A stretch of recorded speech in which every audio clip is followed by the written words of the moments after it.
يا من أجبت دعاء نوح فانتصر وحملته في فلكك المشحون، يا من أحال النار حول خليله روحا وريحانا بقولك كوني، يا من أجبت دعاء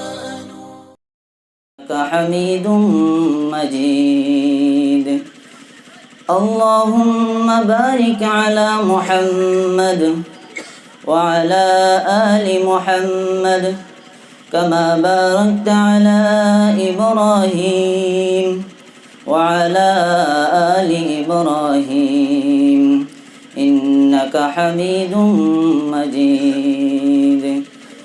أما بعد، فقد قال الله تبارك وتعالى في كلامه المجيد والفرقان الحميد: أعوذ بالله من الشيطان الرجيم، بسم الله الرحمن الرحيم. يا أيها الناس اتقوا ربكم الذي خلقكم من نفس واحدة وخلق منها زوجها وبث منهما رجالا كثيرا ونساء، واتقوا الله الذي تساءلون به والأرحام إن الله كان عليكم رقيبا.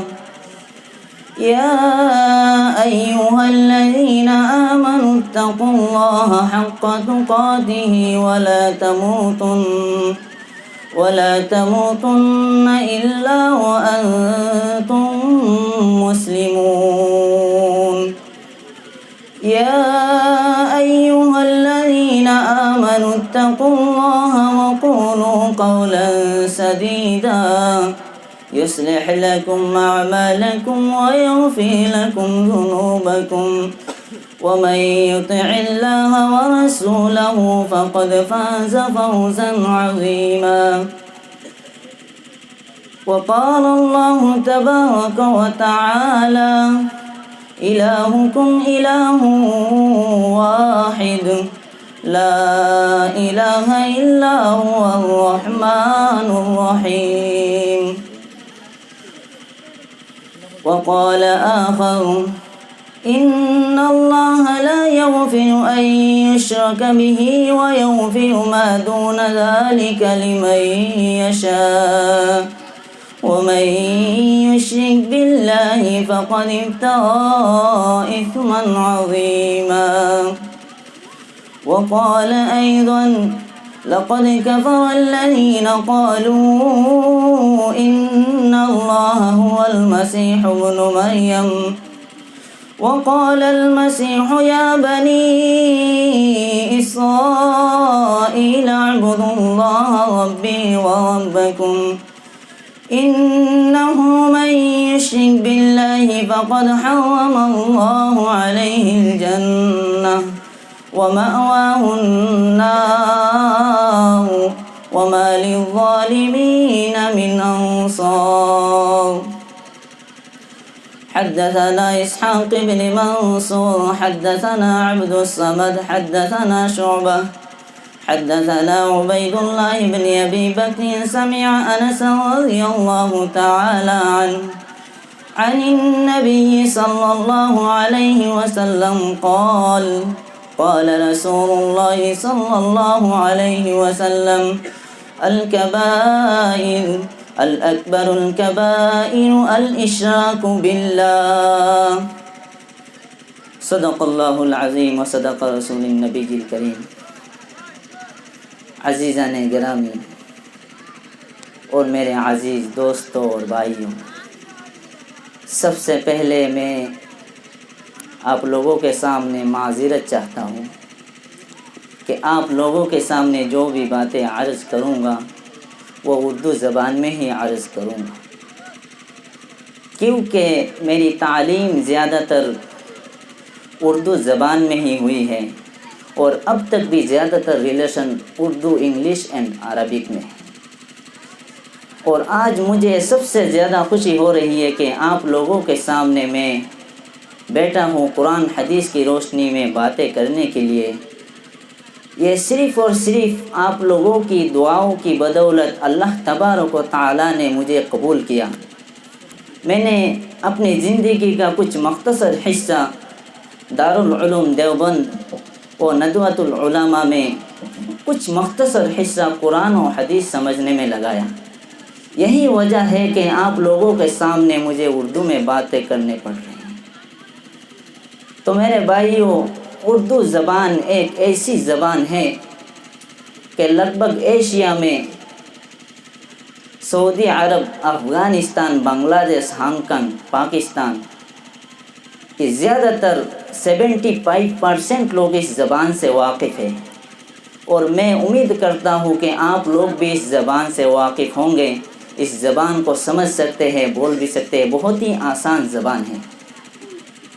تو میرے بھائیوں، آج وہ خوش قسمت دن ہے کہ اللہ تبارک و تعالیٰ نے ہم سب کو جمع کیا، ہم سب کو قرآن حدیث کی روشنی میں باتیں سننے کے لیے یہاں جمع کیا اللہ تبارک و تعالیٰ نے۔ الحمدللہ رب العالمین، اللہ تبارک و تعالیٰ کا لاکھ لاکھ شکر ہے۔ میرے بھائیوں، آج وہ خوش قسمت دن ہے۔ ترمذی شریف کی روایت ہے 747، صحیح ترمذی شریف کے 747۔ نصیر الدین البانی، علامہ البانی نے اور ائمہ کرام نے بھی اس حدیث کو صحیح قول کیا کہ اللہ تبارک و تعالیٰ کے بارگاہ میں فرشتے بندوں کے اعمال نامے پیر اور جمعرات کے دن پیش کرتے ہیں۔ پیر آپ لوگ سمجھتے ہیں، پیر یعنی منڈے کو کہتے ہیں پیر، اور جمعرات کے دن تھرسڈے۔ پیر اور جمعرات کے دن ہمارے اور آپ کے اعمال نامے، ہم نے جو کچھ بھی نیک اعمال کیے، جو کچھ بھی برا اعمال کیے، اللہ تبارک و تعالیٰ کے پاس فرشتے پیش کرتے ہیں۔ یہ حدیث بالکل صحیح قول ہے، علامہ البانی نے اس حدیث کو صحیح قول کیا۔ تو میرے بھائیوں، آج وہ خوش قسمت دن ہے کہ اللہ تبارک و تعالیٰ کے پاس آپ لوگ جتنے بھی دیر تک بیٹھے رہیں گے، قرآن حدیث کی باتیں کو سنتے رہیں گے، اپنے نیندیں حرام کر کے یہاں بیٹھے رہیں گے، فرشتے اللہ رب العزت کے پاس آپ کے اس بیٹھنے کو، آپ کے اس سننے کو پہنچاتے رہیں گے۔ کتنا خوش قسمت ہے میرے بھائیوں کہ آج ہم لوگ سوچ رہے نا کہ آج تو سنڈے ہے، لیکن آج سنڈے نہیں ہے۔ آپ مانیں گے کہ آج سنڈے نہیں ہے؟ عربک کے حساب سے، چاند کے تاریخ سے حساب سے، غروب سے لے کر کے دوسرے غروب تک دن ہوتے ہیں، اور انگریزی کے حساب سے رات کو 12 بجے سے لے کر کے اگلے دن رات کو 12 بجے تک وہ دن ہوتے ہیں۔ تو اسلامک جو دن ہے وہ آج منڈے مانا جائے گا، مغرب سے لے کر کے کل مغرب تک منڈے۔ تو آج اللہ تبارک و تعالیٰ کے پاس فرشتے ہیں، آپ کے اعمال نامے کو جتنے دیر تک بیٹھے رہیں گے، جتنے دیر تک سنتے رہیں گے، آپ کے اس سننے کو اور اس بیٹھنے کو، اس قرآن حدیث کی باتیں کو سننے کو اللہ تبارک و تعالیٰ کے پاس فرشتے پہنچاتے رہیں گے۔ تو میرے بھائیو، اللہ تبارک و تعالیٰ کتنا خوش ہوگا، کتنا خوش ہوگا کہ آپ لوگ قرآن حدیث کی باتیں کو سن رہے ہیں۔ جب اللہ تبارک و تعالیٰ نے فرشتوں سے کہا تھا، وَإِذْ قَالَ رَبُّكَ لِلْمَلَائِكَةِ إِنِّي جَاعِلٌ فِي الْأَرْضِ خَلِيفَةً قَالُوا أَتَجْعَلُ فِيهَا مَن يُفْسِدُ فِيهَا وَيَسْفِكُ الدِّمَاءَ وَنَحْنُ نُسَبِّحُ بِحَمْدِكَ قَالَ إِنِّي أَعْلَمُ مَا لَا تَعْلَمُونَ۔ تو میرے بھائیو، جب اللہ تبارک و تعالیٰ نے فرشتوں سے کہا تھا کہ میں زمین میں ایک خلیفہ بنانے والا ہوں، خلیفہ یعنی انسان، ہم اور آپ، تو فرشتوں نے کیا أَتَجْعَلُ فِيهَا، فرشتوں نے اللہ تبارک و تعالیٰ سے کہا أَتَجْعَلُ فِيهَا، کہ آپ ایسے بنانے والے، مَن يُفْسِدُ فِيهَا، جو لوگ زمین میں فساد پھیلائیں گے، وَيَسْفِكُ الدِّمَاءَ وَنَحْنُ نُسَبِّحُ بِحَمْدِكَ، کہ زمین میں فساد پھیلائیں گے، خون خرابہ کریں گے۔ کیا ہم لوگ فرشتے کہہ رہے ہیں اللہ تبارک و تعالیٰ سے کہ ہم لوگ آپ کی تسبیح تعلیل کے لیے، عبادت کے لیے کافی نہیں ہیں؟ تو میرے بھائیو، اللہ تبارک و تعالیٰ کا جواب کیا آتا ہے معلوم ہے؟ قال انی اعلم ما لا تعلمون، سب سے بہتر، سب سے زیادہ میں ہی جانتا ہوں، آپ نہیں جانتے۔ تو میرے بھائیو، اللہ تبارک و تعالیٰ کتنا خوش ہوگا۔ تو فرشتوں کے سامنے وہ دن یاد آئے گا کہ جب اللہ تبارک و تعالیٰ سے فرشتوں نے کہا تھا کہ میں یفسد فیہا، یہ لوگ تو فساد پھیلائیں گے، خون خرابہ کریں گے۔ تو آج آپ لوگوں کے اعمال نامے فرشتے جب پوچھاتے رہیں گے، اللہ تبارک و تعالیٰ کتنا خوش ہوگا، اور فرشتوں سے ضرور کہے گا کہ دیکھا تم نے جیسا کہا تھا ویسا نہیں ہوا، کہ میرے بندے قرآن حدیث کو سمجھنے کے لیے، مجھے پہچاننے کے لیے، میرے رسول کو پہچاننے کے لیے علماء کو دور دور سے بلا رکھا، اس پروگرام میں شرکت کے لیے، قرآن حدیث کو سمجھنے کے لیے کسی نے 100 روپے دیے، کسی نے 1000 روپے دیے، کسی نے باس دے کر کے مدد کیا، کسی نے 5000 روپے دیے۔ تو چاہے وہ علماء کے ذریعے قرآن حدیث کو پہنچانے کا ایک ذریعہ ہو، تو اللہ تبارک و تعالیٰ کتنا خوش ہوگا میرے بھائیوں۔ انشاءاللہ تبارک و تعالیٰ دھیان سے سنیں گے۔ بہت ہی آسان زبان میں باتیں کروں گا، ہارڈ زبان میں نہیں کروں گا، اور میں بنگالی میں بات کر سکتا ہوں، سمجھ بھی سکتا ہوں، لیکن آپ لوگوں کو سمجھانے کے لیے تھوڑی سی تکلیف آ جاتی ہے، کیونکہ میں لگ بھگ 10 سال سے باہر ہوں۔ آپ سبھی کو جانتا ہوں، آپ سبھی میرے بھائی لوگ ہیں، سبھی کو دل جان سے محبت کرتا ہوں، اور کبھی کسی نے میرے ساتھ کبھی تو طرق سے بات نہیں کہ سبھی کو میں محبت کرتا ہوں میرے بھائی۔ آپ سبھی پر مجھ پر پورا حق ہے، کیونکہ یہ گاؤں میرا ہی گاؤں ہے، آپ سبھی میرے بھائی لوگ ہیں، آپ سبھی میرے رشتہ دار ہیں۔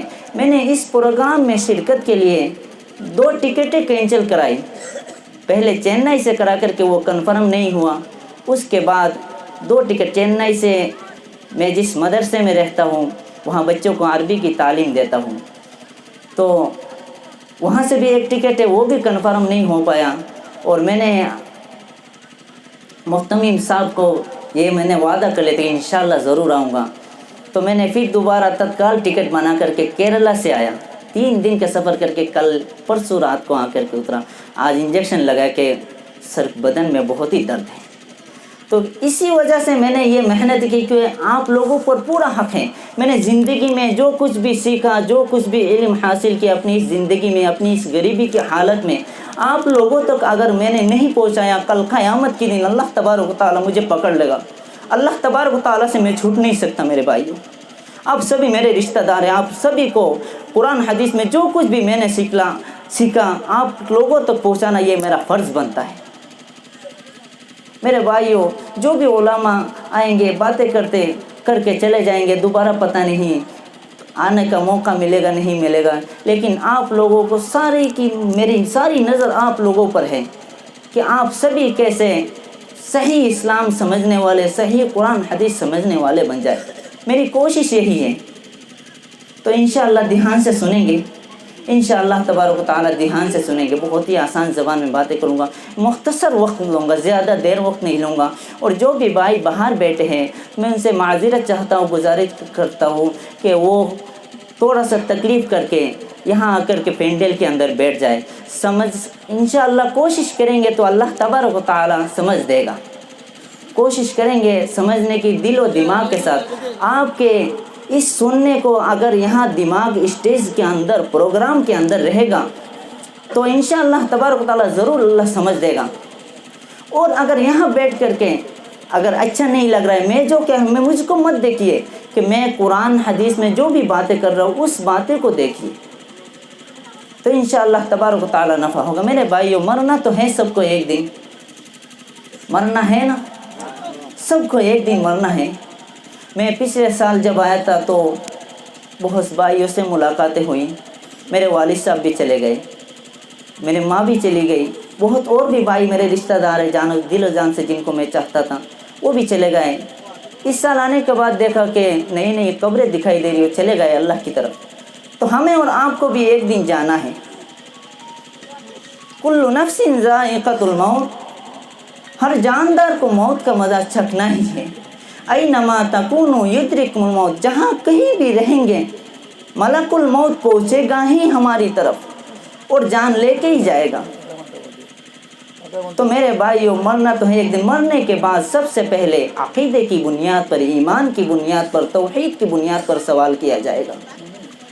قبر میں سب سے پہلا سوال ہوگا من ربک، عقیدے کی بنیاد پر، ایمان کی توحید کی بنیاد پر، یعنی کائنات میں جو کچھ بھی ہے، چاند، ستارے، سیارے، یورینس، پلوٹو، نیپچون، ہمیں اور آپ کو پیدا کرنے والا، ہمیں اور آپ کو کھلانے پلانے والا، بیماری شفا دینے والا، موت دینے والا، ان تمام چیزوں کا مالک کون ہے؟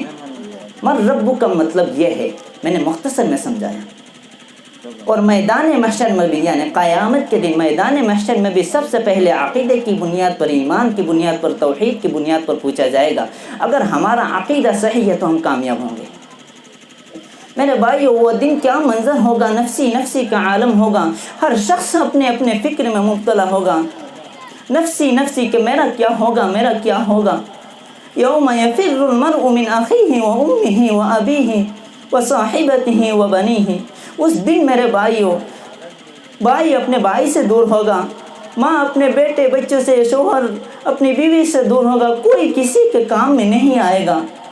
یوم لا تملک نفس لنفس شیئا، کوئی کسی کا ایک نیکی کی برابر بھی مدد نہیں کر سکتا ہے۔ میرے بھائیو اس دن کسی کے چہرے پہ ناراضگی ہوگی، کسی کے چہرے پہ مسکراہٹ ہوگی۔ وَكُلُّهُمْ آتِيهِ يَوْمَ الْقِيَامَةِ فَرْدًا، اللہ تبارک و تعالیٰ کے بارگاہ میں ہر شخص کو اکیلا اکیلا کھڑا ہونا پڑے گا، کوئی کسی کے ساتھ کھڑا نہیں ہوگا، نہ ہی کوئی کسی کا جواب دے گا۔ وَكُلُّهُمْ آتِيهِ يَوْمَ الْقِيَامَةِ، قیامت کے دن فَرْدًا، اکیلا اکیلا اپنا جواب خود کو دینا پڑے گا۔ اور اللہ تبارک و تعالیٰ قرآن میں کہتا ہے کل نفس ذائقۃ الموت وانما توفون اجورکم یوم القیامہ فمن زحزح عن النار وادخل الجنۃ فقد فاز وما الحیاۃ الدنیا الا متاع الغرور، ہر جاندار کو موت کا مزہ چکھنا ہی ہے۔ اور اللہ تبارک و تعالیٰ قیامت کے دن ہر شخص کو اس کے اعمال کے پورا بدلہ دے گا، اس میں ایک انچ کی برابر، ذرا سے بھی رائے کی دانے کی برابر بھی کمی نہیں کرے گا۔ ہمیں اور آپ کا سب کا اللہ تبارک و تعالیٰ قیامت کے دن ہر شخص کو اس کے اعمال کے پورا کا پورا بدلہ دے گا۔ اور خوش قسمت انسان وہ ہے جو جہنم کی آگ سے بچ گیا اور جنت میں چلا گیا۔ میرے بھائیوں جب اللہ تبارک و تعالیٰ حساب کرے گا نا، سب کو آزمائش کے لیے بھیجا ہے، ایک ایگزام کے طور پر سب کا حساب ہوگا۔ اگر ہم نے ایک جانور کو بھی بلا وجہ مار دیا اس کا بھی حساب لے گا۔ کل قیامت کے دن اس جانور کو بھی کہے گا اے جانور تو بھی مار لے، تجھے اسے دنیا میں مارا تھا، تو نے تجھ کو دنیا میں مارا تھا، تو بھی مار لے اسے۔ تو جانور کوئی بھی جنت میں نہیں جائیں گے، کونو ترابا، سب جانور جتنے کو سب کا وہ حساب کتاب کر کے کہیں گے کہ اللہ تبارک تم مٹی ہو جاؤ۔ حساب اور صرف حساب جن و انسان کے لیے، وما خلقت الجن والانس الا لیعبدون۔ تو میرے بھائیو اللہ تبارک و تعالیٰ جب حساب کتاب کرے گا، ایک طرف کامیاب گروپوں کو کر دیے جائیں گے، ایک طرف ناکام گروپوں کو کر دیے جائیں گے۔ خدا نخواستہ یہ حضرت انسان سمجھتے ہیں پیپل، یہ حضرت انسان اگر ناکام ثابت ہو گئے، اگر ناکام ثابت کر دیے گئے، یہ حضرت انسان کا کوئی بھی پچھتانا، کوئی بھی ریکویسٹ کام نہیں چلے گی۔ یہ حضرت انسان کا کوئی بھی ریکویسٹ کام نہیں چلے گی، کوئی کسی کا مدد نہیں کرے گا۔ وَاتَّقُوا يَوْمًا لَا تَجْزِي نَفْسٌ عَن نَفْسٍ شَيْئًا وَلَا يُقْبَلُ مِنْهَا شَفَاعَةٌ وَلَا يُؤْخَذُ مِنْهَا عَدْلٌ وَلَا هُمْ يُنصَرُونَ۔ اس دن سے ڈرو میرے بھائیو، اس دن سے ڈرو جب کوئی کسی کا ایک نیکی کی برابر مدد نہیں کرے گا، نہ ہی کر سکتا ہے، نہ ہی کوئی کسی کی سفارش قبول کی جائے گی۔ اس دن یہ حضرت انسان اگر ناکام ثابت ہو گئے، یہ حضرت انسان کا کوئی بھی پچھتانا کام نہیں چلے گا۔ یہ حضرت انسان کا کہنا ہوگا ناکام ثابت ہونے کے بعد یا لیتنی قدمت لحیاتی، کاش کہ مجھے دوبارہ حیات دیا جاتا تو میں اچھے اعمال کر کے دوبارہ آ جاتا، تو ایسا نہیں ہوگا، ایسا اجازت نہیں دیے جائیں گے۔ یہ حضرت انسان کا پچھتانا ہوگا یا لیتنی کنت ترابا، کاش کہ میں مٹی ہو جاتا تو میرا آج حساب کتاب نہ ہویا ہوتا۔ یا لیتنی لم اتخذ فلانا خلیلا، کاش کہ میں فلاں مردود کو، فلاں شیطان کو دوست نہ بنایا ہوتا، کاش کہ میں اس کی بہکاؤں میں نہ آیا ہوتا، تو آج مجھے یہ رسوائی کے دن، یہ ذلت کے دن دیکھنا نہیں پڑتا۔ یا لیتنی کنت معہم فافوز فوزا عظیما، کاش میں ان کامیاب لوگوں کے ساتھ ہو جاتا تو میں بھی کامیاب ہو جاتا، میں بھی خوشیاں منانے میں ہوتا۔ یا لیتنی اطعنا اللہ و اطعنا الرسول، کاش کہ ہم اللہ کی اور اللہ کی رسول کی اطاعت کر لیے ہوتے تو آج کامیاب ہو جاتے۔ تو میرے بھائیوں، اس دن کامیاب ہونے کے لیے، اس دن کامیاب ہونے کے لیے صرف اللہ کی اور اللہ کی رسول کی اطاعت کرو۔ اللہ تبارک و تعالیٰ نے قرآن مجید کی سورۃ المحمد آیت نمبر 33 میں اللہ تبارک و تعالیٰ کہتا ہے یا ایھا الذین آمنوا اطیعوا اللہ واطیعوا الرسول ولا تبطلوا اعمالکم، اے ایمان والو، اللہ تبارک و تعالیٰ اپنے ایمان والوں سے کہتا ہے اے ایمان والو اطیعوا اللہ واطیعوا الرسول، اللہ کی اور اللہ کی رسول کی اطاعت کر لو اور اپنے اعمال کو برباد مت کرو۔ ولا تبطلوا اعمالکم، اپنے اعمال کو برباد مت کرو، اپنے اعمال کو خراب مت کرو، اپنے اعمال کو بیکار مت کرو۔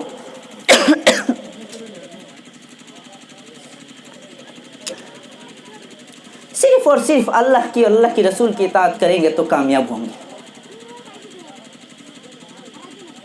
میرے بھائیو، اللہ تبارک و تعالیٰ کہتا ہے وَلَا تُبْطِلُوا أَعْمَالَكُمْ، اپنے اعمال کو برباد مت کرو۔ کسی پیر کے قبروں پہ جا کر کے چادر چڑھا کر کے، کسی پیر کے قدموں پہ جا کر کے سجدہ کر کے، کسی پیر کے قبرستان پہ جا کر کے روشن کر کے، ایسا کر کے ہمیں کچھ نہیں ملے گا۔ میرے بھائیو، قرآن حدیث سے کہیں سے بھی ثابت نہیں ہے، کہیں سے بھی نہیں ہے ثابت میرے بھائیو۔ صرف اللہ کی اور اللہ کی رسول کی اطاعت کر لو، کامیاب ہو جاؤ گے۔ ہماری ذہن میں ہے نا اللہ کے نبی سفارش کریں گے، سب کو معلوم ہے نا اللہ کے نبی سفارش کریں گے، قیامت کے دن اپنی امت کے لیے سفارش کریں گے۔ تو میرے بھائیو، سفارش اس کے لیے کریں گے جس کے لیے اللہ تبارک و تعالیٰ اجازت دے گا۔ من ذا الذی یشفع عنده الا باذنہ، اللہ تبارک و تعالیٰ جس کے لیے اجازت دے گا اور کہے گا اے نبی تم فلاں فلاں شخص کے لیے سفارش کرو، میں قبول کروں گا۔ تو فلاں فلاں شخص کون ہوگا میرے بھائیو؟ جس نے اللہ کی اور اللہ کی رسول کی اطاعت کیا، اس کے لیے سفارش قبول کی جائے گی۔ اللہ تبارک و تعالیٰ نے قرآن مجید کی ایک چھوٹی سی سورۃ والعصر، زمانے کی قسم، وقت کی قسم، گھڑی کی قسم، ان الانسان لفی خسر الا الذین آمنوا وعملوا الصالحات، اللہ تبارک و تعالیٰ اس صورت میں زمانے کی قسم کھا کر کہہ رہا ہے، وقت کی قسم کھا کر کہہ رہا ہے، گھڑی کی قسم کھا کر کہہ رہا ہے انسان خسارے میں ہے، انسان نقصان میں ہے، انسان گھاٹے میں ہے، مگر جو لوگ ایمان لے آئے، سب سے پہلے ایمان کی بنیاد پر سوال کیا جائے گا۔ مگر جو لوگ ایمان لے آئے اور اچھے اعمال کیے، اعمال اس کے بعد، سب سے پہلے ایمان کی بنیاد پر، وہی لوگ کامیاب ہے۔ اللہ تبارک و تعالیٰ اس صورت میں کسی اور چیز کی بھی تو قسم کھا سکتا ہے نا، مکان کی قسم، پیسوں کی قسم، دولت کی قسم، سونے زیورات کی قسم، ہیرے موتی کی قسم، گاڑی باڑی کی قسم نہیں میرے بھائیو۔ جب بھی اللہ تبارک و تعالیٰ کسی چیز کی طرف قسم اٹھاتا ہے تو اس کی عظمت، اس کی اہمیت، اس کی ویلو کی وجہ سے اٹھاتا ہے۔ اللہ تبارک و تعالیٰ نے کبھی لا اقسم بہذا البلد، مکہ مکرمہ کی قسم، تو میرے بھائیو مکہ مکرمہ کی عظمت، اس کی اہمیت، اس کی ویلو کی وجہ سے اٹھاتا ہے۔ اللہ تبارک و تعالیٰ نے کبھی والتین والزیتون وطور سینین وہذا البلد الامین، کبھی تین کی قسم، کبھی زیتون کے درخت کی قسم، وہذا البلد الامین، کبھی مکہ مکرمہ کی قسم۔ تو میرے بھائی اس کے بعد اللہ تبارک و تعالیٰ سمجھاتا لقد خلقنا الانسان فی احسن تقویم، یقین دلانے کے لیے کہ انسان کو ہم نے سب سے بہترین تصویر بنا کر کے بھیجا، سب سے خوبصورت۔ تو اللہ تبارک و تعالیٰ کسی چیز کو سمجھانے کے لیے، اس کی ویلو، اس کی اہمیت، اس کی عظمت کو سمجھانے کے لیے قسم کھاتا ہے، ویسے تیسے قسم نہیں کھاتا ہے۔ تو یاد رکھیے، یہ مسئلہ یاد رکھیے، زندگی میں کام آئے گا میرے بھائی۔ یہ مسئلہ یاد رکھیے کہ اللہ تبارک و تعالیٰ کے علاوہ کسی بھی چیز پر قسم کھانا ہمارے لیے جائز نہیں ہے، حرام ہے۔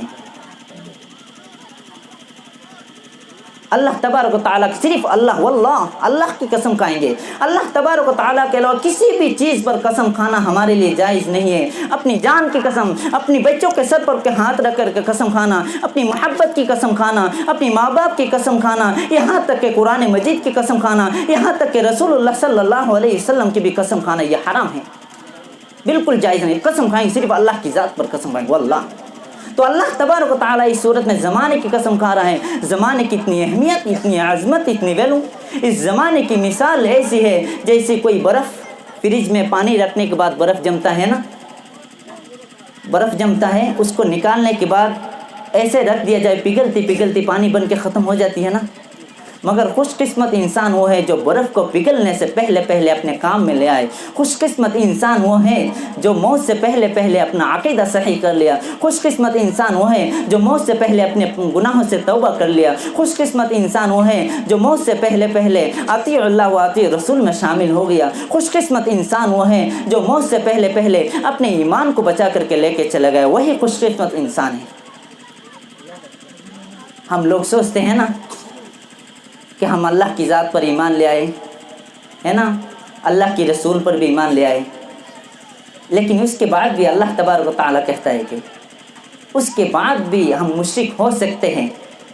انشاءاللہ کوشش کروں گا میں قرآن حدیث کے ساتھ ریفرنس کے ساتھ باتیں کروں. اس کے بعد بھی اللہ تبارک و تعالیٰ اس کے بعد کہتا ہے, دھیان سے سنیے, اس کے بعد بھی کہتا ہے کہ ایمان لانے کے بعد بھی آدمی مشرک ہو سکتا ہے. صرف کفار اور جو مورتی کا پوجا کرتے ہیں یہ مشرک ہے, ایسے نہیں ہے, ہم بھی ہو سکتے ہیں. اللہ تبارک و تعالیٰ نے سورۃ یوسف آیت نمبر 106 وما یؤمن اکثرهم باللہ الا وهم مشرکون. اکثر لوگ ایمان لانے کے بعد بھی وہ مشرک ہو جاتے, وہ اللہ پر مکمل ایمان نہیں رکھتے. میں ابھی ثابت کر کے بتاؤں گا کیسے, ایمان کو جانچ کر کے بتاؤں گا انشاءاللہ تبارک و تعالیٰ. اللہ تبارک و تعالیٰ نے قرآن مجید کی دوسری سورۃ سورۃ البقرہ, بہت سے لوگ پڑھتے ہیں سورۃ البقرہ, فجر کے بعد بھی پڑھتے ہیں ماشاءاللہ. سورۃ البقرہ کے آیت نمبر 8 وَمِنَ النَّاسِ مَن يَقُولُ آمَنَّا بِاللَّهِ وَبِالْيَوْمِ الْآخِرِ وَمَا هُمْ بِمُؤْمِنِينَ. کچھ لوگ یہ کہتے ہیں کہ ہم اللہ کی ذات پر ایمان لے آئیں اور آخرت کے دن پر ایمان لے آئیں, مگر اس کے بعد اللہ تبارک و تعالیٰ کہتا ہے کہ وہ لوگ مومن نہیں ہیں. تو میں بتاؤں کیسے. ہم لوگ نماز میں پڑھتے ہیں, فجر کی نماز میں پڑھتے ہیں سورۃ الفاتحہ, زور سے امام صاحب پڑھتے ہیں, ہم بھی پڑھتے ہیں, ہم بھی سنتے ہیں. الحمدللہ رب العالمین الرحمن الرحیم مالک یوم الدین ایاک نعبد و ایاک نستعین. سمجھتے ہیں معنی کیا؟ اکثر لوگ سمجھتے ہیں ماشاءاللہ, جزاک اللہ خیر. تو ایاک نعبد و ایاک نستعین, صرف اللہ کی عبادت کرتے اور صرف اللہ سے مدد طلب چاہتے ہیں. اس کا مطلب بنگالی میں شدو اللہ کا سے سہج ہوتا ہے, شدو اللہ جنو عبادت کری. تو اس صورت میں ہم فجر کی نماز میں صرف یہ کہہ رہے کہ اللہ صرف عبادت تیرے لیے کرتے اور مدد صرف تمام کے تمام مدد صرف تجھ سے چاہتے ہیں. اس کے بعد کیا کرتے ہیں معلوم ہے؟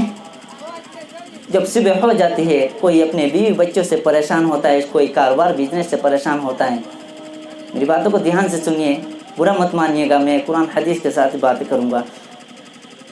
تو پریشان ہونے کے بعد سب سے پہلے کہاں جاتا ہے معلوم ہے؟ ادھر تو اللہ سے مدد مانگ رہا ہے کہ صرف تیرے ہی اکیلا, تیرے ہی تیرے ہی عبادت کرتے ہیں اور تجھ سے مدد طلب چاہتے ہیں. اور اس کے بعد پریشان ہونے کے بعد, اس کے بعد کوئی بات بزنس کاروبار سے پریشان ہونے کے بعد کسی تعویذ گھنٹے والوں کے پاس, کسی ولی کے پاس, کسی پیر کے پاس, کسی باباؤں کے پاس جا کر کے مدد مانگتا ہے. تو کیا یہ ایمان ہے؟ صرف تو ایمان اللہ کی ذات پر ایمان رکھنا. حضرت یوسف علیہ السلام لگ بھگ معارف القرآن میں ہے کہ 7 سال تک جیل میں رہے, اور بھی قول ہے اس میں. جیل میں 7 سال رہنے کا مطلب اس میں صرف علماء بتاتے کہ ذرا سے بھی اس میں ان کا یقین تھوڑا سا خلل ہو گیا تھا کہ ایک ساقی کو کہا تھا کہ میرے بارے میں آئے بادشاہ کے پاس جا کر کے ذکر کرنا. ان کے دل میں یہ آ گیا کہ اگر ذکر کریں گے تو بادشاہ کچھ مدد کر دے گا, مجھے نکال دے گا. تو اسی وجہ سے اللہ اگر چاہتا تو ایک دن کے بعد بھی نکال سکتا ہے. تو میرے بھائیو, یہ عقیدہ نہیں ہے. اللہ تبارک و تعالیٰ نے کہا الا الذین آمنوا. آمنوا سے کیا مطلب؟ آمنت باللہ وملائکتہ وکتبہ ورسلہ والیوم الآخر والقدر خیرہ وشر من اللہ تعالیٰ. اللہ کی ذات پر مکمل ایمان رکھنا, اس کے فرشتوں پر ایمان رکھنا, اس کے آسمانی کتابوں پر ایمان رکھنا, اس کے رسولوں پر ایمان رکھنا, اور آخرت کے دن پر ایمان رکھنا, اور اپنے تقدیر پر 100 کے 100% ایمان رکھنا, جب جا کر کے ہم کامیاب ہوں گے. تو کیسے سمجھیں گے کہ کفر اور شرک کیسے سمجھیں گے, کیسے پتہ لگے گا؟ قرآن حدیث کو سمجھنے کی کوشش کریں گے, سمجھ کر کے پڑھیں گے. اللہ تبارک و تعالیٰ نے 24 گھنٹے دیے دن میں, 24 گھنٹے کے اندر ہم لوگ 23 گھنٹے 30 منٹ اپنے بیوی بچوں کے پاس وقت دے، اپنے بزنس کو سنبھالیں، کم سے کم 30 منٹ تو قرآن کی ایک چھوٹی سی صورت معنی کے ساتھ، میننگ کے ساتھ، مطلب کے ساتھ سمجھنے کی کوشش کریں گے تو ایک دن ایسا ہمیں لگے گا کہ قرآن کا مکمل ترجمہ ہو گیا۔ صرف علماء قرآن کو ترجمہ کرنے کے لیے نہیں، اللہ تبارک و تعالیٰ ہدی للناس تمام لوگوں کے لیے، سبھی لوگ اس کو پڑھ کر کے سمجھیں گے، جب بھی پتہ لگے گا شرک بدعت کفر کیا ہے۔ تو میرے بھائیوں، میں عموماً شرک کے بارے میں عرض کرتا ہوں کہ شرک کے بارے میں عموماً ہماری شرک کی تعریف ذہن میں نہیں ہوتی، تو کئی غلط فہمیاں ذہن لے جاتی ہیں، اور جو چیزیں ہم شرک قرار دیتے ہیں وہ شرک نہیں ہوتی، جو چیزیں ہم شرک قرار نہیں دیتے بسا اوقات وہ شرک ہو جاتی ہے۔ ایسا ہوتا ہے نا، بعض دفعہ مشابہ لگ جاتا ہے۔ تو ہم لوگ نماز میں پڑھتے ایاک نعبد، سب سے پہلے ایاک نعبد و ایاک نستعین، الحمدللہ رب العالمین، تمام کے تمام تعریفیں اس رب کے لیے، الرحمن الرحیم، جو بہت بڑا مہربان نہایت رحم والا ہے، جو بہت ہی بخشش کرنے والا ہے، مالک یوم الدین، جو انصاف کے دن کا حاکم ہے، جو یوم جزا کا دن کا مالک ہے۔ ایاک نعبد و ایاک نستعین، You alone do you worship and you alone we ask for help۔ تو کتنے بار پڑھتے ہیں معلوم ہے؟ دن میں فرض کتنی رکعت ہوتی ہے؟ فرض کتنی رکعت ہوتی ہے؟ 17 رکعت، ماشاءاللہ۔ سنت مؤکدہ کتنی رکعت ہوتی ہے؟ 12، ماشاءاللہ، بہت ہی اچھا، بہت جزاک اللہ خیر۔ 17 اور 12 ملا کر کے اس کو پلس کر کے کتنے جوڑیں گے؟ 29 تو دن میں 29 بار کہتے ہیں، ہفتے میں 203 بار کہتے ہیں، مہینے میں 812 بار کم سے کم کہتے ہیں، سال میں 9744 بار یہ کہتے ہیں ایاک نعبد و ایاک نستعین، ہم تیرے ہی عبادت کرتے اور تجھ سے مدد طلب چاہتے ہیں، کیونکہ عبادت کے لائق تو ہی ہے، تیرے علاوہ کوئی بھی عبادت کے لائق نہیں۔ تو سال میں 9000 کم از کم، لیپ ایئر آنے کے بعد دن بھی چینج ہوتا ہے، کم از کم 9744 بار کہتے ہیں کہ صرف تیرے لیے عبادت کرتے ہو، تجھ سے مدد طلب چاہتے ہیں۔ تو میرے بھائی اس کے مطلب میننگ کو سمجھیں گے، جبھی تو پتہ لگے، جبھی تو اللہ تبارک و تعالیٰ مدد کرے گا۔ جب نبی کریم صلی اللہ علیہ وسلم معراج سے تشریف لے آئے، آنے کے بعد صحابہ رضی اللہ عنہم اجمعین کو کہا کہ آپ لوگوں کے لیے، میرے امت پر اللہ تبارک و تعالیٰ نے 5 وقت کی نمازیں فرض کی ہیں۔ تو صحابہ رضی اللہ عنہم اجمعین نے خوشی سے کے مارے کہا، بس ہمیں کسی اور چیز کی ضرورت نہیں، خوشی کے مارے کہا، بس اللہ سے باتیں کرنے کا ذریعہ مل گیا، اللہ سے مدد کرنے کا ذریعہ مل گیا۔ تو اللہ سے باتیں کریں، جب معنی کو، میننگ کو سمجھیں گے، جبھی تو اللہ اس صورت میں کیا کہہ رہا ہے، الحمدللہ رب العالمین کا مطلب کیا، اللہ ہم سے کیا کہہ رہا ہے، ہم اللہ سے کیا کہہ رہے ہیں، سجدہ میں جا کر کے سبحان ربی العظیم پڑھ رہے، تو اس کا مطلب کیا ہے، میننگ کو پتہ لگے گا جبھی تو۔ مثال کے طور پہ ہم انگلش نہیں جانتے ہیں، اور اگر کسی پیج کو یاد کر کے کسی انگریز کے پاس چلے جائیں گے تو بات کر سکیں گے؟ تھوڑے نہیں کر سکتے نا، اس کا معنی کا، میننگ کا سمجھیں گے جبھی تو بات کر سکتے ہیں۔ تو کوشش کریں گے انشاءاللہ تبارک و تعالیٰ، کوشش کریں گے قرآن حدیث کو سمجھنے کی کوشش کریں گے۔ ہمارا عقیدہ کیا ہے، لا الہ الا ہو، نہیں کوئی معبود، نہیں کوئی الہ مگر وہ۔ اس میں اللہ تبارک و تعالیٰ نے شرک کی نفی فرما دی۔ تو میرے بھائی، شرک کیا ہے؟ سب سے پہلے 2، ذات یا صفات۔ شرک فی ذات، یعنی جیسے اللہ تبارک و تعالیٰ واجب الوجود ہے، ایسا کسی مخلوق کے لیے مان لینا جس کے وجود کے لیے کوئی چیز سبب نہ بنے بلکہ وہ تمام چیزوں کے لیے سبب بنے، واجب الوجود۔ اب اللہ کے علاوہ کسی اور کو واجب الوجود ماننا یہ شرک ہے، اور اسے شرک فی ذات کہتے ہیں۔ اسی طریقے سے ایک اور شرک کی قسم ہوتی ہے کسی کو عبادت کے لائق سمجھنا، اللہ کے علاوہ کسی اور کو عبادت کے لائق سمجھنا، کیونکہ عبادت کے لائق تو اللہ ہی ہے، اسی کی عبادت کی جائے گی۔ اگر ہم غیر اللہ کی عبادت کریں گے، اگر ہم کسی ولی کے پاس جا کر کے سجدہ کریں گے، بہت سے ہماری زیادہ تر بنگلہ دیش، پاکستان، زیادہ تر یہی دیکھتے ہیں کہ ناسمجھدار لوگ سجدہ کر لیتے ہیں۔ فاسجدوا للہ وحدہ، سورۃ النجم 62، فاسجدوا، سجدہ صرف اللہ کے لیے، عبادت صرف اللہ کے لیے، کسی اور کے لیے جائز نہیں، یہ حرام ہے۔ تو میرے بھائیو، اگر ہم غیر اللہ کی عبادت کریں گے تو ہم کافر ہو جائیں گے، مشرک ہو جائیں گے۔ جیسا کہ کفار مکہ تھے، وہ بتوں کی پوجا کیا کرتے تھے۔ آج کل ہندو ہے یا آتش پرست ہیں، وہ آگ کی پوجا کرتے ہیں، بعض سورج کی بھی پوجا کرتے ہیں، عبادت کرتے ہیں، ان چیزوں کو اپنا معبود سمجھتے ہیں، عبادت کے لائق سمجھتے ہیں۔ لہٰذا یہ بھی تمام کے تمام چیزیں شرک ہیں۔ اور کسی کو عبادت کے لائق سمجھنا، اللہ کے علاوہ کسی اور کو واجب الوجود ماننا، اس سے ثابت ہو گیا کہ یہ شرک ہے۔ اللہ تبارک و تعالیٰ شرک کے بارے میں کیا کہتا ہے میرے بھائیو؟ سورۃ النساء 48، سورۃ النساء 116، ان اللہ لا یغفر ان یشرک بہ ویغفر ما دون ذلک لمن یشاء۔ اللہ تبارک و تعالیٰ شرک کو معاف نہیں کرے گا، اس کے علاوہ جو بھی گناہ، مثال کے طور پہ ہم زکوٰۃ نہیں دے سکے، مثال کے طور میں کبھی ہم نے چوری کر لیا، مثال کے طور پہ ہم روزہ نہیں رکھ سکے، اللہ تبارک و تعالیٰ اگر چاہے گا تو معاف کر سکتا ہے، اللہ تبارک و تعالیٰ غفور ہے، لیکن شرک کو اور کفر کو کبھی معاف نہیں کرے گا۔ اللہ تبارک و تعالیٰ نے سورۃ المائدہ 72، لقد كفر الذين قالوا ان الله هو المسيح ابن مريم وقال المسيح يا بني اسرائيل اعبدوا الله ربي وربكم انه من يشرك بالله فقد حرم الله عليه الجنہ۔ جو کوئی اللہ تبارک و تعالیٰ کے ساتھ شریک کرے گا، عبادت میں، ذات میں، قرآن کے ساتھ، حدیث کے ساتھ شریک کرے گا، انه من يشرك بالله فقد حرم الله عليه الجنہ، اللہ تبارک و تعالیٰ نے اس کے لیے جنت کو حرام کر دی اور جہنم اس کا ٹھکانہ، 100% جہنم، ہمیشہ ہمیشہ کے لیے۔ سورۃ البینہ 6 آیت، ان الذين كفروا من اهل الكتاب والمشركين في نار جہنم خالدین فیہا، ہمیشہ ہمیشہ کے لیے جہنم، کوئی معافی نہیں ہے، بس ہمیشہ کے لیے جہنم۔ جو کوئی شرک کی حالت میں اسی عقیدے میں مر گیا، اللہ تبارک و تعالیٰ اسے کبھی نہیں معاف کرے گا۔ اللہ تبارک و تعالیٰ نے سورۃ توبہ 80 آیت، ان تستغفر لهم 70 مرة فلن يغفر الله لهم، اللہ تبارک و تعالیٰ اپنے نبی کو کہتا ہے، اپنی محبت اپنے لاڈلے کو کہتا ہے، اے نبی تم نے اگر 70 مرتبہ بھی ان کے لیے مغفرت کی دعا کی، پھر بھی میں ان کو معاف نہیں کروں گا، کیونکہ انہوں نے میرے ساتھ کفر کیا۔ اور کفر اور شرک ایسی بڑی گناہ ہے، اللہ تبارک و تعالیٰ اگر کوئی اسی عقیدے پہ مر گیا کبھی معاف نہیں کرے گا اللہ تبارک و تعالیٰ۔ اللہ تبارک و تعالیٰ نے سورۃ الزمر 65 لئن اشرکت لیحبطن عملک، اپنے نبی کو کہتا ہے، نبی تم نے بھی اگر شرک کیا ہوتا تو تم بھی اس اعمال کے ساتھ خسارے میں چلے جاتے اور تم بھی جہنم میں جاتے، اتنی بڑی۔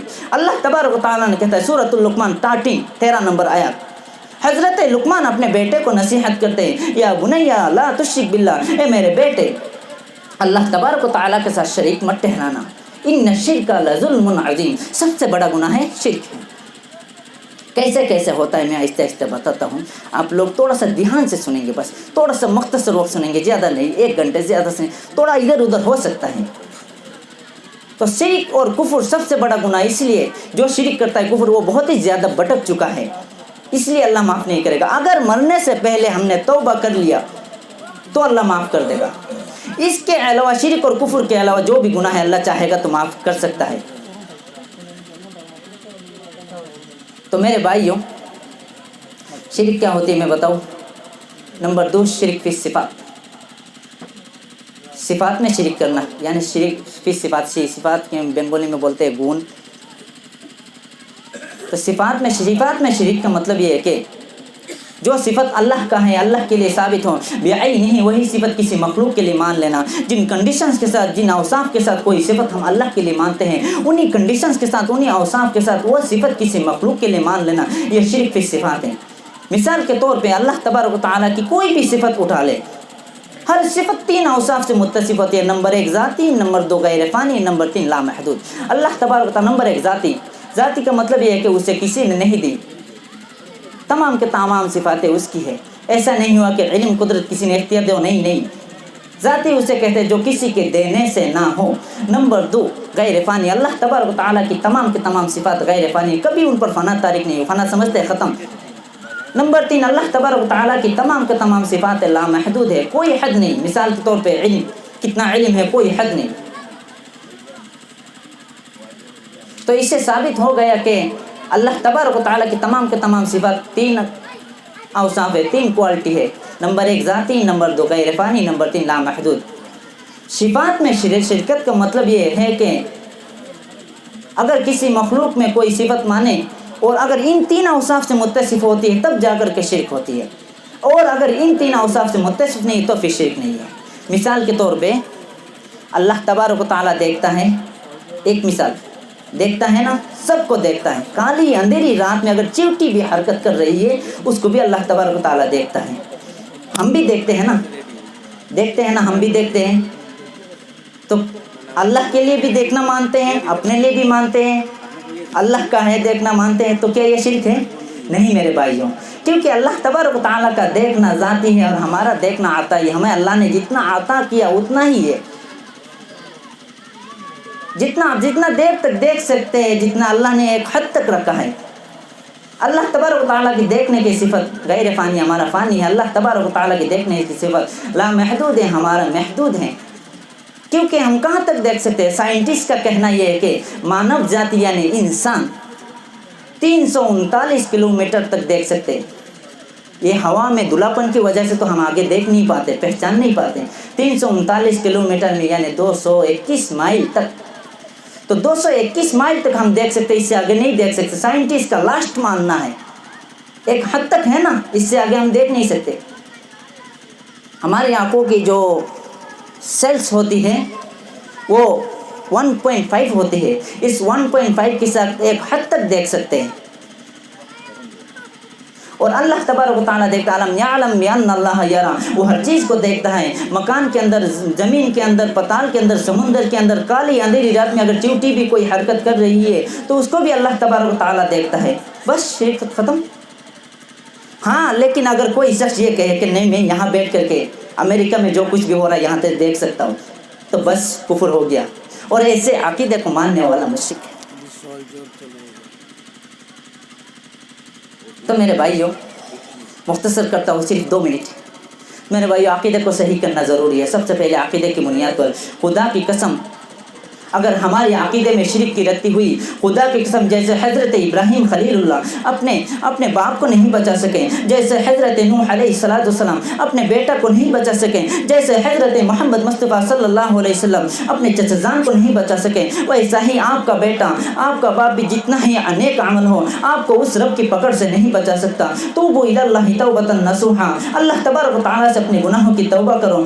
صغیرہ گناہ کی بھی، کبیرہ گناہ کی بھی. کبیرہ گناہوں میں سے سب سے بڑا گناہ کی اللہ تبارک و تعالیٰ کے ساتھ شریک کرنا، نبی کے ساتھ شریک کرنا، قرآن کے ساتھ شریک کرنا، حدیث کے ساتھ شریک کرنا. اور بدقسمتی سے ہم ہندوستانی، بنگلہ دیشی، پاکستانی اللہ کی ذات میں بھی شریک کرتے ہیں، صفات میں بھی شریک کرتے ہیں، نبی کے ساتھ ائمہ کو شریک کرتے ہیں، قرآن کے ساتھ اماموں کی فقہ کو شریک کرتے ہیں، حدیث کے ساتھ بزرگوں کی اقوال کو، بزرگوں کی قول کو شریک کرتے ہیں. ہم نے نہ ہی اللہ کی ذات کو چھوڑا، نہ ہی اللہ تبارک و تعالیٰ کی صفات کو چھوڑا، نہ ہی اس کے نبی کو چھوڑا، نہ ہی قرآن کو چھوڑا، نہ ہی حدیث کو چھوڑا. اللہ تبارک و تعالیٰ سے ہم توبہ کریں. ہم نے دین اسلام میں بھی ملاوٹ کر دی اور دنیا کی مال میں بھی ملاوٹ کر دی. نہ ہم دنیا کے قابل ہیں نہ ہم آخرت کے قابل ہیں. اگر ہم نے توبہ نہیں کیا اللہ تبارک و تعالیٰ معاف نہیں کرے گا. توبوا الی اللہ توبۃ نصوحا، صغیرہ ہو یا کبیرہ یا سب سے بڑا گناہ شرک کا ہو، اللہ تبارک و تعالیٰ سے توبہ کرو. عسیٰ ربکم ان یکفر عنکم سیئاتکم ویدخلکم جنات تجری من تحتها الانہار یوم لا یخزی اللہ النبی والذین آمنوا معه نورهم یسعی بین ایدیہم وبأیمانہم یقولون ربنا اتمم لنا نورنا واغفر لنا انک علی کل شیء قدیر. یقولون ربنا اتمم لنا نورنا، وہ نور ہوگا جس نور کے روشنی میں ہم میدان محشر کا فاصلہ طے کر رہے ہوں گے. وہ نور ہوگا جس نور کے روشنی میں ہم گلچراغ پر سے گزر رہے ہوں گے. وہ نور ہوگا جس نور کی روشنی میں ہم جنت کے قریب جا رہے ہوں گے. وہ نور ہوگا جس نور کی روشنی میں ہم جہنم سے دور ہٹ رہے ہوں گے. وہ نور ہوگا جس نور کی روشنی میں ہم جنت کے قریب جا رہے ہوں گے. اللہ کا رحمت ہمیں ڈھانپنے کے لیے تیار ہوگا، اللہ کا عذاب ہم سے دور ہو رہا ہوگا. جس نور کے بارے میں دعا کریں گے، یقولون ربنا اتمم لنا نورنا، اے اللہ ہمارے نور کو اور زیادہ کر دیں، اے اللہ ہمارے نور کو اور بڑھا دے اور مکمل کر دے. واغفر لنا واغفر لنا واغفر لنا انک علی کل شیء قدیر، اور ہمارے گناہوں کو معاف کر دے. ہم سے گناہ ہو گیا اللہ معاف کر دے. الا الذین تابوا من بعد ذلک واصلحوا، اللہ تبارک و تعالیٰ توبہ کو سب سے زیادہ پسند کرتا ہے. انک علی کل شیء قدیر، اللہ تبارک و تعالیٰ سے توبہ کریں گے تو اللہ تبارک و تعالیٰ معاف کرے گا. تو میرے بھائیو انک علی کل شیء، اللہ ہر چیز پر قادر ہے. تو میرے بھائیو قرآن حدیث کو سمجھنے کے لیے کفر اور شرک کیسے پتہ لگے گا؟ صرف سمجھ کر کے پڑھیں گے تو پتہ لگ جائے گا. میرے بھائیو پوری دنیا میں 19 کی جو آپ پڑھیں گے، جنرل نالج پڑھیں گے، 7 ارب 44 کروڑ لوگ موجود ہیں کم از کم. 7 ارب 44 کروڑ میں سے سائنٹسٹ کا ماننا ہے کہ 1,54,000 لوگ روزانہ 24 گھنٹے کے اندر مرتے ہیں. 1,54,000 لوگ مرتے ہیں. اس 1,54,000 لوگوں میں سے اقوام متحدہ کا ماننا ہے کہ 1,24,000 لوگ کفر اور شرک کی حالت میں مر کے ہمیشہ کے لیے خالدین فیہا، ہمیشہ کے لیے جہنم میں چلے جاتے ہیں. کیا ان لوگوں کے وہ لوگ ہمارے بھائی نے فکر نہیں کرنی ان لوگوں؟ اللہ تبارک و تعالیٰ نے قرآن میں کہا قوا انفسکم واہلیکم نارا، اپنے آپ کو بچاؤ، اپنے عیال کو بچاؤ۔ وہ لوگ جو جہنم میں ہمیشہ ہمیشہ کے لیے جا رہے ہیں، ان لوگوں کے لیے فکر نہیں ہے۔ اپنے آپ کو بھی سمجھنے کی کوشش کریں گے، قرآن حدیث کو صحیح سمجھنے کی، صحیح پڑھنے کی کوشش کریں گے اور دوسروں کو بھی دعوت دیں گے۔ اللہ تبارک و تعالیٰ کہتا ہے کنتم خیر امۃ اخرجت للناس تأمرون بالمعروف وتنہون عن المنکر، تم بہترین امت ہو، تمہیں اسی لیے نکالی گئی تاکہ تم دوسروں کو اچھائی کی طرف بلاؤ اور برائی سے روکو۔ اللہ تبارک و تعالیٰ نے دوسری جگہ کہتا ہے ومن احسن قولا مما دعا الی اللہ وعمل صالحا، اس سے بہتر کیا ہو سکتی ہے جو اللہ کی طرف، اللہ کی راہ میں بلائے اور اچھے اعمال کرے اور کہے کہ میں مسلمان ہوں۔ تو میرے بھائیو کوششیں کریں گے انشاءاللہ قرآن حدیث سمجھنے کی کوشش کریں گے۔ میں مختصر کرتا ہوں اپنی باتوں کو، مجھے یہ ٹاپک دیا گیا ہے کہ کویشچن اینڈ آنسر، تو میں بھی آپ لوگوں کی طرح ایک انسان ہوں، میں کوئی ڈاکٹر ذاکر نائب فیض سعید علامہ نہیں ہوں۔ آپ لوگ کچھ حصہ میں نے مدرسے میں لگے، یہاں میرے اساتذہ بھی بیٹھے ہیں جنہوں نے مجھے الف بات جو بھی سکھائے، تو میں یہاں بیٹھ کر کے باتیں کرنا یہ بھی مجھے کراہیت محسوس ہو رہی، لیکن بیٹھ گیا کیا کریں، کھڑا ہو کے بہت ہی مشکل ہو جاتا ہے۔ تو میرے بھائیو، تو میں مناسب سمجھتا ہوں جو بھی بھائی سوال کریں گے، کویشچن کریں گے، تو وہ اردو زبان سے ہی کریں، اور اس کے بعد کسی کو نشانہ بنا کر کے، کسی کو اپنا نشانہ بنا کر کے سوال نہ کرے، یا میرے اندر پاور کو دیکھنے کے لیے سوال نہ کرے، یا میرے اندر کیپیسٹی کو دیکھنے کے لیے سوال نہ کرے، کیونکہ سبھی لوگ میرے بھائی ہیں۔ تو انشاءاللہ تبارک و تعالیٰ جو بھی بھائی کسی کو کچھ پوچھنا ہے تو انشاءاللہ تبارک وہ اپنا تیار ہو جائے، جس کویشچن سے سب کو فائدہ ہو، نفع ہو، ایسے سوال کرے۔ انشاءاللہ تبارک و تعالیٰ میں کوشش کروں گا قرآن حدیث کے ریفرنس کے ساتھ باتیں کرنے کی، اور جو میرے علم میں نہیں ہوگا، میں بھی ایک انسان ہو سکتا ہے میرے اندر سے غلطی ہو جائے، اگر میرے اندر علم نہیں ہوگا تو میں ڈائریکٹ منع کر دوں۔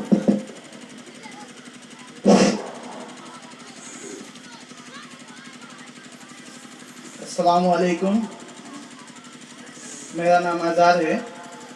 تو آپ سے میرا پہلا سوال ہے کہ اللہ کی نظر میں شرک سب سے بڑا گناہ ہے، اور جیسے کہ آپ نے بھی اپنی تقریر میں فرمایا ہے، تو شرک اللہ معاف نہیں کرے گا، شرک کے علاوہ جو بھی گناہ ہے اللہ چاہے تو معاف کرے گا، تو کیا شرک کرنے سے کیا ہمیشہ جہنم میں رہنا پڑے گا؟ تو آپ سے گزارش ہے کہ قرآن اور حدیث کی روشنی میں آپ ذرا اسے سمجھائیں ہمیں۔ وعلیکم السلام ورحمۃ اللہ وبرکاتہ۔ ماشاء اللہ، پہلا سوال بھائی صاحب نے بہت ہی اچھا سوال کے دل خوش کر دیا۔ یہ سوال سب کو جاننا ضروری ہے، اس سوال کا جواب سب کو جاننا ضروری ہے۔ میں چاہتا ہوں کہ سبھی لوگ جانیں اس سوال کا جواب۔ بہت ہی اچھا سوال بھائی صاحب کا سوال ہے کہ شرک کو اللہ تبارک و تعالیٰ معاف نہیں کرے گا، اس کے علاوہ جو بھی گناہ، مثال کے طور پہ چوری اگر ہو گیا، زکوٰۃ نہیں دے سکا، جو بھی گناہ ہو اللہ تبارک و تعالیٰ اگر چاہے گا تو معاف کر سکتا ہے، لیکن شرک کو معاف نہیں۔ بھائی صاحب کا یہ سوال ہے، شرک کرنے سے کیا ہمیشہ ہمیشہ کے لیے جہنم میں جائے گا؟ یہی سوال ہے نا آپ کا؟ جی جی۔ تو بھائی صاحب کا یہ سوال سورہ نساء کی 48 کے متعلق اور سورہ نساء کی 116 کے متعلق ہے، جس میں اللہ تبارک و تعالیٰ کہتا ہے اعوذ باللہ من الشیطان الرجیم بسم اللہ الرحمن الرحیم۔ 48 سورہ نساء۔ ان اللہ لا یغفر ان یشرک بہ ویغفر ما دون ذلک لمن یشاء ومن یشرک باللہ فقد افتری اثما عظیما۔ اور 116 میں بھی سیم آیت ہے، تھوڑا آگے جا کر کے فقد ضل ضلالا مبینا ہے۔ تو اللہ تبارک و تعالیٰ اس آیت میں یہ نہیں کہا کہ شرک کو چھوڑ کر کے باقی جو گناہ ہے معاف کرے گا ہی، یہ نہیں کہا۔ اللہ اگر چاہے گا تو کر سکتا ہے، چاہے گا تو کر سکتا ہے، لیکن ہاں اگر ہم نے توبہ کر لیا موت سے پہلے یا اللہ ہم سے نمازیں چھوٹ گئی، یا اللہ ہم روزہ نہیں رکھ پائے، تو اللہ تبارک تعالیٰ اس کو بھی معاف کر دے گا موت سے پہلے۔ اسی طریقے سے شرک کو بھی، اگر کوئی شرک ہو گیا یا ہم کسی وجہ سے غلطی سے شرک میں مبتلا ہو گئے، تو موت سے پہلے اگر ہم نے توبہ کر لیا، یا اللہ آئندہ ایسا شرک نہیں کروں گا، میرے سے ہو گیا، تو شرک کو بھی اللہ تبارک و تعالیٰ معاف کر دے گا۔ ہاں اگر توبہ نہیں کر پائے، اسی عقیدے میں مشرک کی حالت میں، کفر کی حالت میں مر گئے، تو اللہ تبارک و تعالیٰ کبھی معاف نہیں کرے۔ خالدین فیہا سورۃ البینہ 6۔ خالدین ہمیشہ کے لیے، جو شرک کی حالت میں، کفر کی حالت میں مر گیا، ہمیشہ ہمیشہ کے لیے جہنم، وہ کبھی اللہ تبارک و تعالیٰ معاف نہیں کرے گا۔ اللہ تبارک و تعالیٰ نے سورۃ اللقمان 13 یا بنی لا تشرک باللہ ان الشرک لظلم عظیم، شرک سب سے بڑا گناہ ہے، جو شرک کرتا ہے بہت ہی زیادہ بھٹک چکا ہے، اس لیے اللہ تبارک اسے معاف نہیں کرے گا۔ اگر مرنے سے پہلے اس نے توبہ کر لیا تو اللہ معاف کر دے گا۔ تو میں امید کرتا ہوں کہ بھائی صاحب کا اس سوال کا جواب مکمل ہو چکا۔ کیا ایسا بھائی صاحب کا اور سمجھنا ہے؟ جزاک اللہ خیر۔ جزاک اللہ خیرہ۔ کسی اور کو کچھ پوچھنا ہے؟ تھوڑا سا وقت کی قلت کی وجہ سے تھوڑا جلدی میں باتیں کر رہا ہوں، آپ سمجھ رہے ہیں نا؟ جائز ہے تو جائز وسیلہ کیا ہے اور ناجائز وسیلہ کیا ہے، وہ آپ مجھے ذرا وضاحت فرمائیں۔ ماشاء اللہ، بہت ہی اچھا کویشچن، بہت ہی اچھا بھائی یوسف نے بہت ہی اچھا کویشچن کیا کہ کیا وسیلہ لینا جائز ہے یا حرام ہے۔ بہت سے علماء بتاتے ہیں کہ یہ جائز نہیں ہے۔